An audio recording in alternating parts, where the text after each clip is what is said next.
Welcome to All Things Greater Burlington, where you will hear from the movers, shakers, and changemakers that are moving Greater Burlington forward. Here is your host, Stephen Brody. Welcome to All Things Greater Burlington. The Huffman family name has been a fixture in the Greater Burlington area for years, and in fact, they are celebrating 50 years as a business here in the Greater Burlington area. And so it is a pleasure to have Bob Huffman here today. Bob is owner and president of Huffman's, and so thought it would be a great opportunity to come and share the Huffman history and all things Huffman's. And so, Bob, thank you so much for being with us. Well, thank you for having me. I'm very happy to be here today. What do you attribute to the success and the longevity of Huffman's to be around for 50 years? And congratulations for that. Thank you. Our family has been very fortunate, and there's many things you probably could look at or point to as reasons for,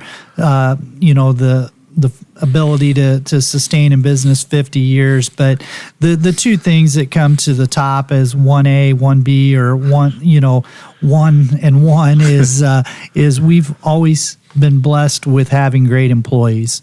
As our business has grown through the years, we've been able to continue to find great, loyal, hardworking, dedicated employees in the areas that we serve.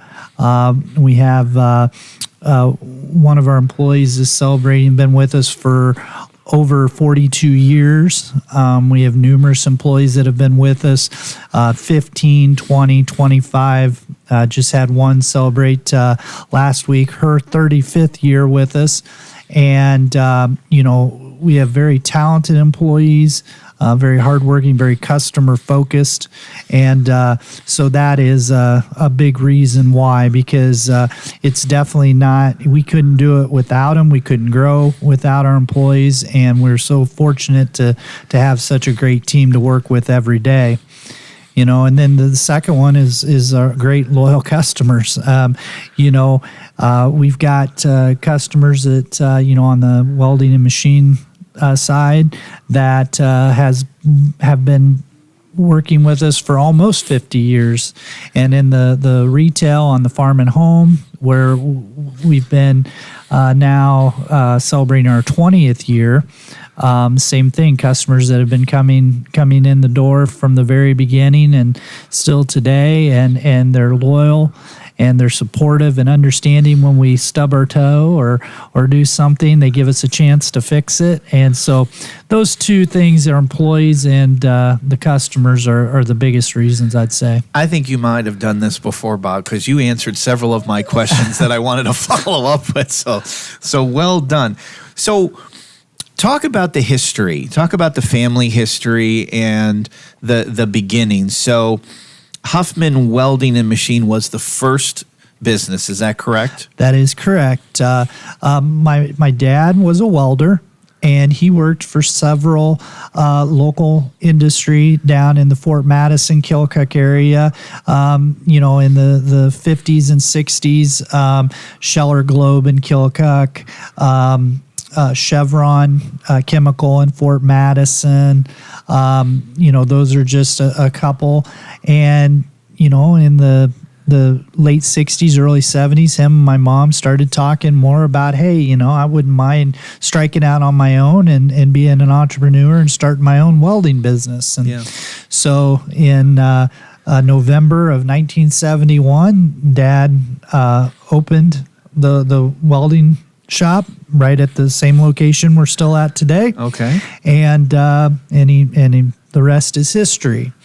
And so my brother Mike Huffman and Hank Huffman, both my brothers, they basically went to work for Dad in one capacity or another almost right away. And my oldest brother, Mike, he went to SCC to be a machinist. Okay. Because with welding and machining, they kind of go hand in hand. And so to grow our business, have more services available, they wanted to have someone with the machining knowledge, Mike, and someone with the welding knowledge, my dad. And from there, we added employees, and the business grew, and we added on. And so my dad and Mike and Hank and our employees, kind of through there, the 70s and 80s, kind of grew that part of our business. Mm-hmm.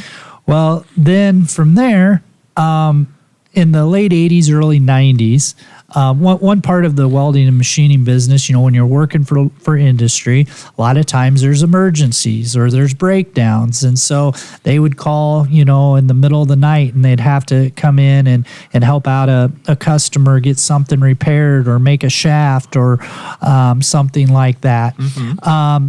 And of course, in the middle of the night or on a Sunday afternoon, the local industrial supply store would not be open or available to run and grab some welding rod or a drill or a tap or something you may need to do that job. So they started buying excess, whether it be at auctions or developing relationships with vendors to bring in some additional welding rod, stocking metal, full lengths of hot roll or stainless stock or rounds or tubing, drills and taps building up. So we had that when we needed it. Yeah.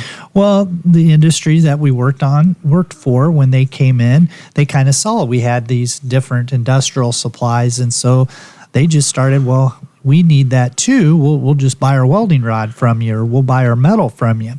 And so that kind of grew and grew. And then we got into more industrial retail, whether it was selling DeWalt power tools, Milwaukee power tools, Norton grinding wheels, things of that nature. And we ended up taking up about 5 to 7,500 square feet of our building selling industrial. We were like like an air gas is today, and everybody's familiar with. Sure. So then our next step was in 1997. The local longtime chainsaw and lawnmower dealer in Fort Masson, Tim's Chainsaw, he decided he was going to retire at the time. And so he reached out to us and he says, do you think you'd be interested in maybe expanding your retail focus, something a little more consumer related versus the industrial? Okay. And so we kind of looked at it, and, steel chainsaws, there's no better name than those. And we're like, this is an opportunity. And at the time, he was also selling Toro and Lawn Boy. Yeah. And so we came to an agreement, and we bought his business, and we started in 1997 selling steel equipment and lawnmowers and repairing lawnmowers. And so that was the next step of our growth, and it worked out very well, and we grew that part of our business there. And at the time, the saw shop and everything was still located at Huffman Welding. Okay, that was another question I was going to ask. Was it still under the name of Huffman Welding? Yep. Okay. And then in 2001, shortly after 9/11, we always had in Fort Masson, just down the road from us, not even a quarter of a mile, we always had what was a Big Bear farm store, and then Big Bear got bought out sometime in the late 90s from a company called Quality Farm and Home, CT Quality, and they were based out of Michigan. Well, after 9/11, and I don't think it had any relation to that, it just so happened, I just of course remember that time, they went bankrupt, and they made a decision they were going to close all their stores west of the Mississippi. So that affected the Burlington location, the Fort Madison location. And it just happened that our steel chainsaw rep knew about this, and he came into it, and he said one day to me, he says, have you guys ever thought about getting in the farm store business? You guys already sell a lot of items that are similar that they have, and your town obviously has supported this store for over 25 years. There's probably a need for a farm store in Fort Masson. Yeah, I Sounds logical.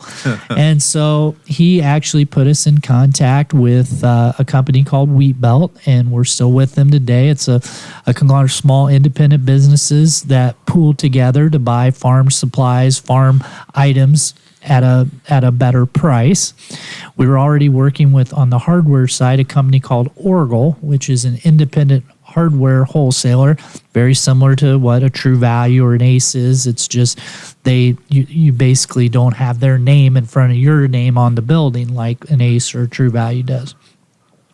So we met with them and got a hold of the company out in Michigan that owned the building, and they were willing to sell it, and we struck a deal there and formed our partnership and ordered in merchandise and started fixing up the building, and in spring of 2002 we opened Huffman's Farm and Home. Wow. And it was a little 10,000 square foot building at the time, and then the next step was 2 years later, or a year later, in 2003 we doubled the size to 20,000 square feet. And is this in Fort Madison? This is in Fort Madison. Okay. Yep. And so we had doubled the size to just over 20,000 square feet.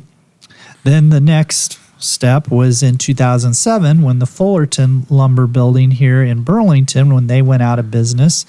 We were kind of looking to expand and saw an opportunity in the Burlington market, and thought we could make a go of it. So we bought the Fullerton building, and it was about 15,000 square feet. And we felt it was a little small for our footprint of what we needed to do and how it was set up.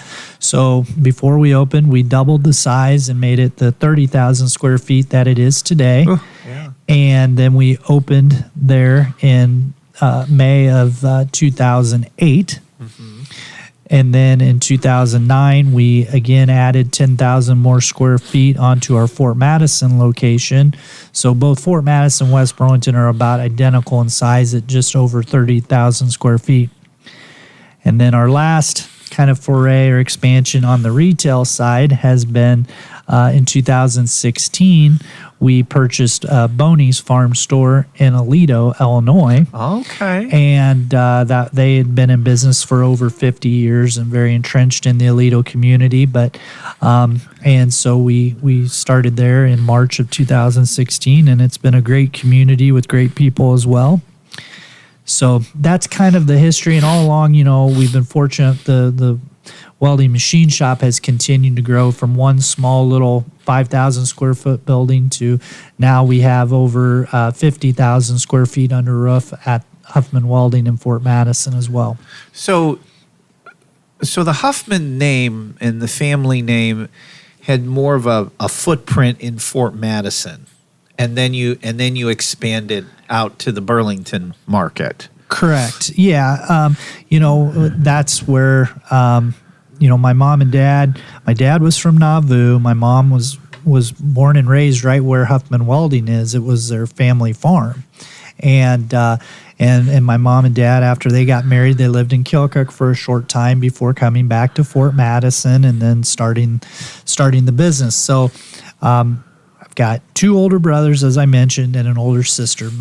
My sister, Debbie, has not been in the business. She's lived in Arizona her whole adult life. Mm-hmm. But my two older brothers and myself, we've been born and raised in Fort Madison. I left for 4 years when I attended college, but I came back after I graduated, and we've lived there, all three of us in the area our whole life.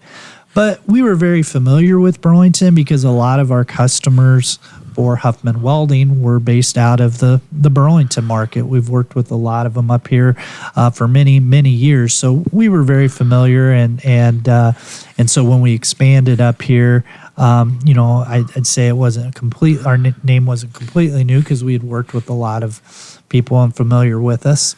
Yeah, I was curious how much of a lift was it to establish yourself in Burlington, especially starting up then the farm and home business. Do you recall whether that was a challenge, or were you well established already because of the machine and welding business that it was just sort of a natural, and it wasn't so much of a big lift?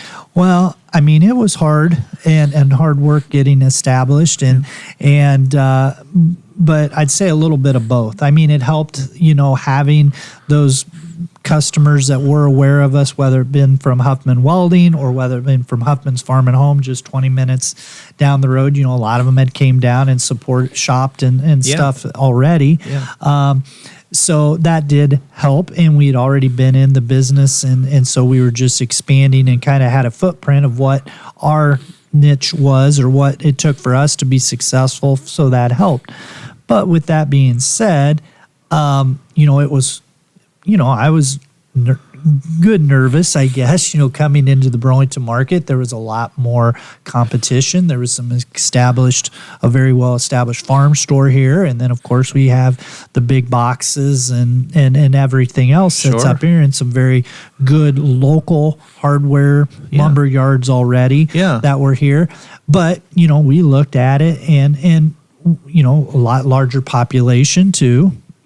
Burlington is the shopping hub of the area. So you're drawing from, 30 miles away coming to the Burlington area. Yeah. So we felt if we took care of business and did our job, that there was enough business there to support our farm store.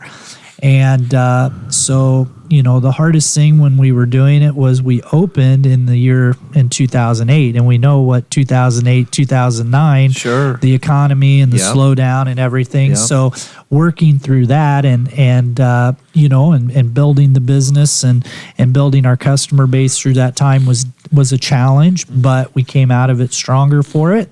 And then from there, we were fortunate enough to,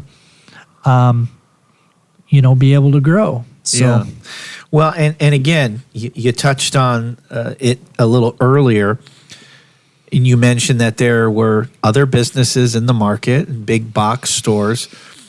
So how do you attribute carving out that niche then? Is it the customer service aspect? Is it different brands that maybe are exclusive with you? What do you think was the that separated you from the others to draw that customer base to come to you? I think a little of all of that. Our team that we have at our farm stores are very customer focused. We're always talking about taking care of the customer. If we take care of the customer, the business will follow. And I feel that, we're human, we make mistakes. But I like to think when we make a mistake, hopefully we recover and take care of it and take care of that customer to the best of our ability. So, sometimes you have to deliver bad news so you can't always fix it 100% the way but hopefully we're able to do it in a way, if the customer sits back and thinks about it, at least they understand where we're coming from. But most of the time, I'd like to think we carry out a successful customer service, and that customer leaves happy and tells their friends and comes back and back and back. Now, the products, I feel we have very quality brand merchandise, quality products that are going to last. When you come into our stores, you hear brands like Steel, Cub Cadet, Traeger, Blackstone, Carhartt, Under Armour, Twisted X, Thorogood Boots, Ariat. Those are very well-established brands. Right, and they're good quality brands. And, we don't want to sell lower quality goods that may save a little, but they break the first time you use them. Sure. And we also don't necessarily need to have a very, very high level brand. We're trying to find good quality products that have a good reputation and is at a fair price.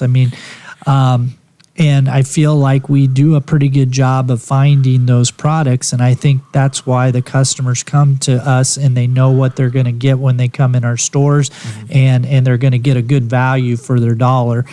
Typically, and I hope our perception of this is that when you shop at a farm store, you're shopping at a place your dollar's going to stretch a little farther. You're going to get more value by shopping there, and that's what we've tried. And then along with having our folks that'll take care of the customer, do a carry out to your car with your bird seed and load it in the back of your truck, or help you out by special ordering something we may not have but you do need and unable to find. Just the little things that we try to do to personalize that service. Yeah. Did you have to make any adjustments at all during the pandemic in terms of your service to the customers? Yeah, we did, like everybody, have to make some adjustments.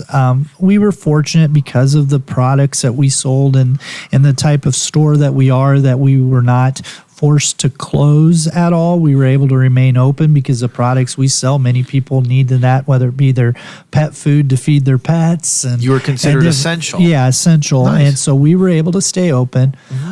Like everybody, we kind of had to figure out how we were going to handle that so our employees felt comfortable and felt safe. The customers coming in our store felt comfortable and felt safe. We adjusted, of course, offered curbside service. So if that customer, didn't feel comfortable, and we have a lot of, per se, COVID risk customers that would shop our store. So we wanted them to feel comfortable, know they could still come. They'd call us up and tell us, and we would go pick it from the shelves and take it out and meet them and bring their payment in, and glad to do that. Have you maintained that? It's still available. Yes. We would do that if at any time. We still have a few customers that still utilize that. Yeah. But other than that, and trying to be conscientious of our employees and customers with navigating all that, like everybody, we were able to pretty much run business as usual. Now, supply chain affected us early. Supply chain has kind of became a buzzword maybe in the last year as it's affected a lot more items, but we saw it affect our business right almost immediately in May of 2020, because with people staying home during the 2020 season year especially, people were doing a lot more yard projects, a lot more home projects. So we were busy. We were as busy as we've ever been trying to take care of that. And so some of our vendors saw that increased demand too, and were struggling with keeping up with those demands. So we had to try to adjust where we would usually there'd be some goods we could order a week out or 2 weeks out and have immediately. Now they're saying it's going to be 6 or 8 weeks. Sure. So we really had to adjust our buying. So we made sure we stayed ahead of it and had those products on the shelf. So that was the biggest challenge, figuring that out during the 2020 year especially. You've been very successful in expanding out over the years. Do you have folks in your family that are just knowledgeable in business, or did you have to have mentors, or did you go somewhere in particular to get that assistance necessary? Well, first off, the first mentor would be my father, and to myself and my two brothers. And then my two brothers that I've worked with every day, they're my mentors, and we have a great relationship. You always hear, family business, that must be tough. It is tough, but it's very rewarding. We're a lot stronger together than we are separate, and we've always communicated and respected each other's opinion, and that's been a big reason of our success as our family. And now my nephew, my oldest brother Mike's son Jason is in the business and contributing. So that first, just our family has helped us a bunch. Second thing would be, for the ability to expand is, as I mentioned before, our employees, and we got super smart, super talented employees in all different aspects. And so that allows us. And then third, I'm always willing to listen. So whether it be associates in similar type businesses, whether it be owners of other farm stores or in the welding machine shop in that field, just talking to them, because it's always amazing when you get kind of down and think, oh, I'm doing this wrong. I'm failing at this, or I'm the only one that's having this problem. And the best therapy is talking to others in the similar type of business that you are in. And more times than not, they're having the same problem or the same challenge, or they've had it. There is a network like that exists. Yeah. And then, one, it makes you feel better that maybe you're not failing per se, or secondly, it helps. They've already been through it, been there, done that, and they can give you some advice on how to navigate that problem. How do you find out about other products that are out there? Is there such a thing as trade shows that you go out to, or are there representatives from companies that come to you? Yeah. There's still a little bit of that where the sales reps of different companies will come out and call on the stores. But even it's really slowed down since COVID. And even before that had really started to tail off compared to how it used to be, where there was a lot of over-the-road salesmen that were out knocking on doors and trying to sell their products. Now what we do is, through our two main buying groups, first one being Orgel, which is more of the hardware, plumbing, electrical, lawn and garden type items. There's two in-person trade shows, one in the fall and one in the spring, and they look forward like 6 months. So in the fall, we're buying for things we're going to need the following spring. At the summer show or the winter show in February, we're looking at things we're going to need in the fall, so we're looking out. And then through our wheat belt group, our farm group, that we have 3 shows a year that we go to, and it's kind of the same thing where you're looking out ahead. But those shows bring a bunch of vendors and existing vendors, new vendors together. You walk the show, you place orders for merchandise you want to buy, you look at the next new item, I gain a lot from those, because you're out there, you're talking, you're touching, you're seeing the products, keeping up with trends, what's kind of going away, what's the next thing coming.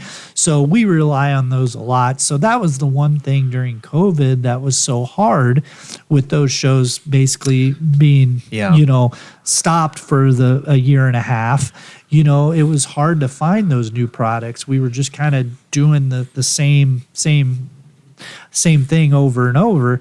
And now those are starting back up and getting more in the swing of things. And with that, I'm excited, because again, it's a lot easier to stay on top of things by attending those. Sure.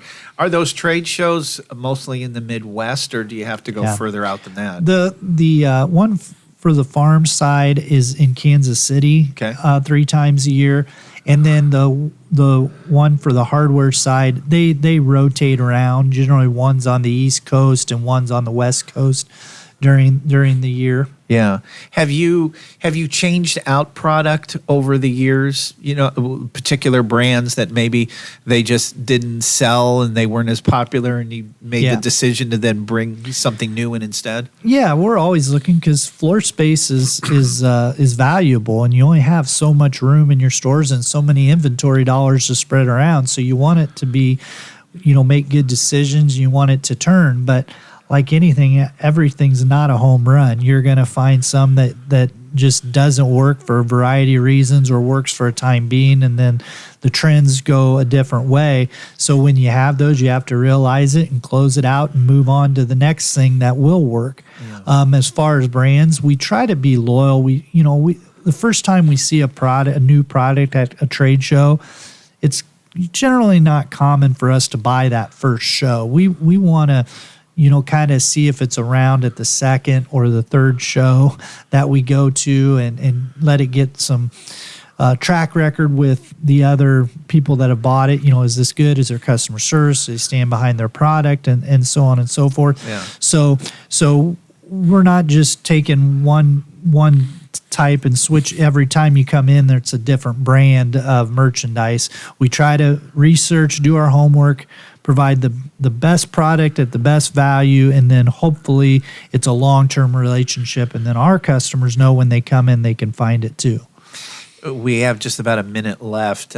Any expansion plans for the business, or are you content with where you're at right now? No, we're I always like to challenge and trying to grow our business, and my nephew, same as us, my two older brothers are starting to phase back a little bit. So it's more, but we're always looking for opportunities in the retail side. You never know where that next opportunity might be. I hope we can open a fourth or a fifth location. And with Huffman Welding Machine, over the last 5 years, we've invested in a lot of new equipment, new buildings to grow and expand that, and it's worked out very well. And we definitely see some more opportunities there over the next couple years to continue to upgrade equipment and grow that. So I just hope that we can be around for another 50 years, and maybe the fourth generation of Huffmans will be back and run it. So, again, we just trying to do our part to grow the economy in Southeast Iowa and employ a lot of great people. Well, be sure and check out Huffman Welding and Machine in the Fort Madison area, as well as Huffman's Farm and Home, not only in Fort Madison, but in Burlington and Aledo that you now said. So again, congratulations on 50 years in the business, in the market, and here's to 50 more years for you. Well, thank you, and thank you for having me today. It's been a pleasure. Bob Huffman's been our guest. We thank you for listening. Don't forget to like and subscribe our program, and we will look forward to seeing you next time on All Things Greater Burlington.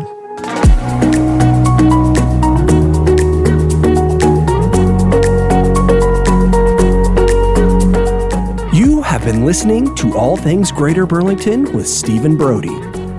Be sure to hit the subscribe button to catch all new episodes.